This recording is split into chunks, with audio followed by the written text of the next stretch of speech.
Assalamualaikum warahmatullahi wabarakatuh. Perkenalkan, nama saya Siti Julaiha, mahasiswi STI Yamisa, semester 6 kelas A, Prodi PAI.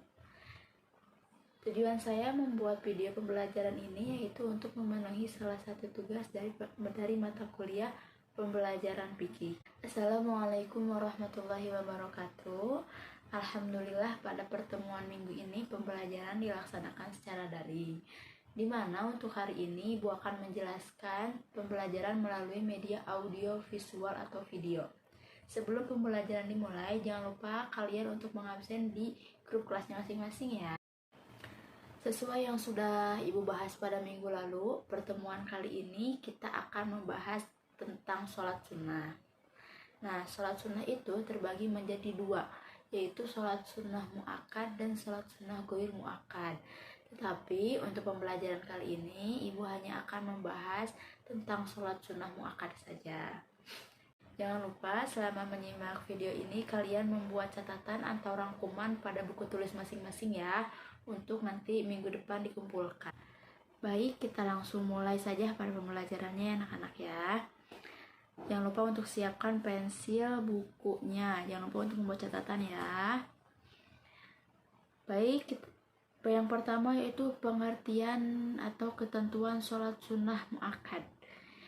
Ketentuan sholat sunnah mu'akkad yaitu sholat sunnah yang sangat dikuatkan atau selalu dikerjakan oleh Rasulullah Shallallahu Alaihi Wasallam, di mana sholat sunnah mu'akkad ini merupakan sholat yang betul-betul dianjurkan untuk dikerjakan bagi umat Islam sebagaimana mestinya. Kemudian ada macam-macam sholat sunnah mu'akkad. Yang pertama itu sholat sunnah rawatib, yang kedua sholat sunnah malam, yang ketiga sholat sunnah adain, dan keempat sholat sunnah tahiyatul masjid, dan yang terakhir sholat sunnah duha. Akan bahas terlebih dahulu sholat sunnah rawatib. Siap? Kita akan bahas yaitu sholat sunnah rawatib, yaitu sholat sunnah yang dikerjakan mengiringi sholat fardu 5 waktu, baik dilakukan sebelumnya qobliyah atau dilakukan setelahnya ba'diyah. Sholat sunnah rawatib ini meliputi yang pertama 2 rakaat sebelum sholat zuhur, yang kedua 2 rakaat setelah sholat zuhur, yang ketiga 2 rakaat sesudah sholat maghrib, yang keempat 2 rakaat sesudah sholat isya, dan yang kelima 2 rakaat sebelum sholat subuh. Ini yang paling utama adalah 2 rakaat sebelum sholat subuh ya anak-anak ya. Nah, sholat sunnah rawatib ini juga ada hadisnya. Nanti tolong kalian cari hadis yang membahas tentang sholat sunnah rawatib ini ya. Ini untuk tugas kalian. Nah, baik, selanjutnya kita akan bahas yang kedua, yaitu sholat sunnah malam. Sholat sunnah malam yaitu sholat sunnah yang dilakukan malam hari, dimana waktu untuk melakukannya yaitu setelah kita melakukan sholat isya, tetapi sebelum fajar juga.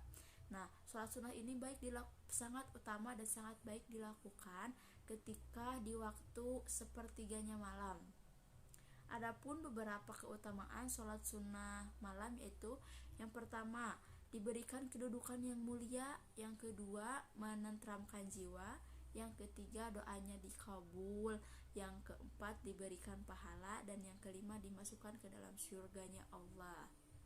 Sekarang kita akan bahas tentang macam-macam sholat sunnah malam.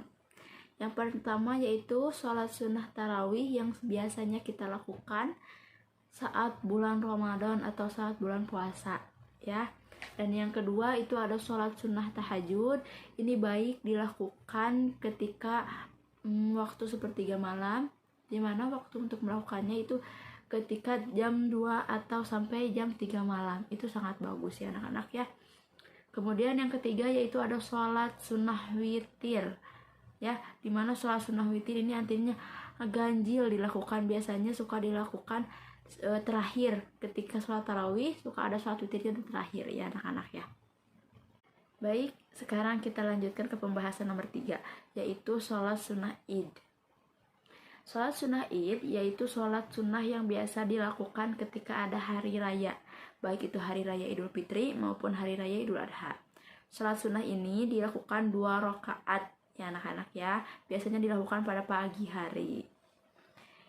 Nih ada juga macam-macam sholat sunnah Id, yaitu sholat sunnah Idul Fitri dan sholat sunnah Idul Adha. Adapun amalan yang dilakukan sebelum sholat sunnah ya anak-anak ya. Yang pertama yaitu membaca takbir. Ya, kalau biasanya baca takbir itu dari tenggelamnya matahari, biasanya dari setelah maghrib sampai subuh itu dilakukan membaca takbir, memperbanyak untuk membaca takbir ya lebih tepatnya. Yang kedua yaitu mandi, berhias, dan memakai pakaian yang paling bagus ya. Masa kita mau sholat pakai pakaian yang jelek ya? Jadi lebih baik sebelum kita berangkat untuk melaksanakan sholat Id itu, kita mandi terlebih dahulu, memakai pakaian yang bagus, berhias, memakai wangi-wangian. Hanya untuk laki-laki ya, perempuan dilarang untuk memakai wangi-wangian. Yang ketiga amalannya yaitu makan sebelum sholat Idul Fitri. Nah, sedangkan untuk sholat Idul Adha makannya setelah sholat Id. Nah, biasanya kan kalau yang sering kita lakukan itu berangkat dulu sholat Idul Fitri baru kita makan. Nah, lebih bagusnya lagi kalau saat Idul Fitri kita makan terlebih dahulu baru berangkat untuk sholat Id ya. Tetapi untuk sholat Idul Adha itu lebih baiknya kita makan sesudah sholatnya. Dan jadi sebelum sholat kita jangan terlebih dahulu makan, jadi nanti setelah kita pulang sholat baru boleh makan. Bukan boleh, tapi lebih baiknya gitu ya, lebih baik dilakukan setelah sholat gitu. Yang keempat itu berangkat menuju tempat sholat Id dan pulangnya dengan jalan yang berbeda. Misal nih kita berangkat dari gang yang ini yang depan, nanti kita pulangnya dari gang yang belakang gitu, untuk lebih memaksimalkan lagi silaturahminya dengan tetangga-tetangga yang ya. Biasanya jangan kita pulang lewat sana pergi lewat sana lagi ya, pergi lewat sana pulang lewat sana lagi. Lebih baik kita misal pergi lewat sana pulang lewat gang yang berbeda ya. Baik, untuk sekarang kita akan melanjutkan ke pembahasan nomor 4 ya anak-anak ya. Yang nomor 4 itu sholat sunnah tahiyatul masjid. Secara bahasa adalah atau artinya itu menghormati masjid ya anak-anak ya. Sedangkan sholat sunnah tahiyatul masjid ini adalah sholat sunnah 2 rakaat yang dikerjakan setelah kita memasuki masjid. Jadi sesaat setelah kita memasuki masjid baru kita sholat sunnah tahiyatul masjid ya. Biasanya sholat sunnah kalau di kita nih ya, di lingkungan biasanya sholat sunnah tahiyatul masjid itu dilakukan ketika kita ada masjid baru gitu, baru dilakukan tahiyatul masjid. Padahal tidak setiap hari pun kalau misalkan kita pergi ke masjid sebelum sholat fardu atau sholat berjamaah, kita lakukan terlebih dahulu sholat tahiyatul masjid, itu lebih bagus ya. Nah, sholat tahiyatul masjid ini dilaksanakan sebanyak 2 rakaat sebelum duduk di dalam masjid. Jadi sebelum duduk kita sholat terlebih dahulu ya. Nah, ini ada tugas juga untuk kalian ya anak-anak ya, untuk mencari hadis tentang sholat tahiyatul masjid ya. Cari hadis tentang sholat sunnah tahiyatul masjid. Baik, kemudian sekarang kita akan lanjutkan ke pembahasan nomor 5, yaitu pembahasan yang terakhir ya, yaitu sholat sunnah duha. Sholat sunnah duha adalah sholat sunnah yang dikerjakan pada waktu duha, yaitu ketika matahari telah terbit atau naik kurang lebih 7 hasta hingga terasa panas menjelang sholat zuhur, atau biasanya sekitar jam 7 sampai jam 11 ya. Ini baik jadi sholat duha ini dilakukan setelah jam 7 sampai jam 11 ya. Biasanya kalau beda-beda tempat ya beda-beda waktu. Jadi biasanya kalau orang zaman dulu itu dilihat dari matahari. Kalau matahari udah muncul baru mereka melaksanakan sholat duha. Nah, kalau mataharinya udah agak mungkin sedikit udah di tengah-tengah mungkin ya. Nah, udah sedikit menengah itu baru waktu terakhir lah ya disebutnya tuh. Nah, sholat duha ini dilakukan dalam satuan 2 rakaat satu kali salam nih ya. Misalnya kalian akan melakukan 4 rakaat nih ya, berarti salamnya 2 kali ya, jadi 2 kali salam, tidak dalam 1 kali salam. Jadi 2 rakaat baru itu 4 rakaat ya. Nah, jumlah maksimal sholat duha ini ada beberapa ulama yang berpendapat ada yang 8 rakaat dan ada juga yang 12 rakaat ya.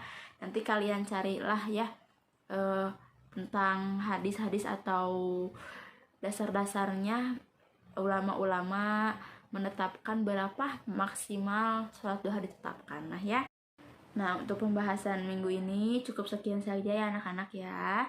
Tadi ada sholat sunnah rawatib, ada sholat sunnah tarawih, terus ada sholat sunnah duha, ada sholat sunnah malam, ada sholat sunnah witir ya. Nah, nanti catatannya kalian kumpulkan minggu depan saat pembelajaran luring. Jangan lupa tugasnya juga dikerjakan ya. Jadi tugasnya itu ada 4. Yang pertama itu mencari hadis tentang sholat sunnah rawatib. Yang kedua, tulis tata cara sholat sunnah Idul Fitri dan Idul Adha ya. Yang ketiga itu mencari hadis tentang sholat sunnah tahiyatul masjid. Dan yang keempat, kalian cari berapa jumlah maksimal sholat duha menurut para ulama ya. Tadi kan ada yang menyebutkan 8, ada yang menyebutkan 12 gitu. Coba kalian cari lagi, siapa tahu ada yang ada referensi yang lain ya. Dikumpulkan minggu depan saat pertemuan luring ya. Terima kasih untuk pembelajaran hari ini. Tetap semangat untuk melaksanakan pembelajaran daringnya ya anak-anak ya. Karena dalam kondisi COVID seperti ini pertemuan itu atau tatap muka itu sangat dibatasi. Jadi kita luring seminggu, daring lagi, memang cukup tidak nyaman ya untuk kita lakukan karena cukup membosankan juga, tapi ya tidak apalah ya gitu. Alhamdulillah itu kita masih bisa melaksanakan pembelajaran ya. Baik, Ibu cukupkan sekian. Terima kasih untuk kalian yang sudah menyimak dan membuat catatan pembelajaran kali ini. Wassalamualaikum warahmatullahi wabarakatuh. Baik, Ibu cukupkan sekian. Terima kasih untuk kalian yang sudah menyimak dan membuat catatan pembelajaran kali ini. Wassalamualaikum warahmatullahi wabarakatuh.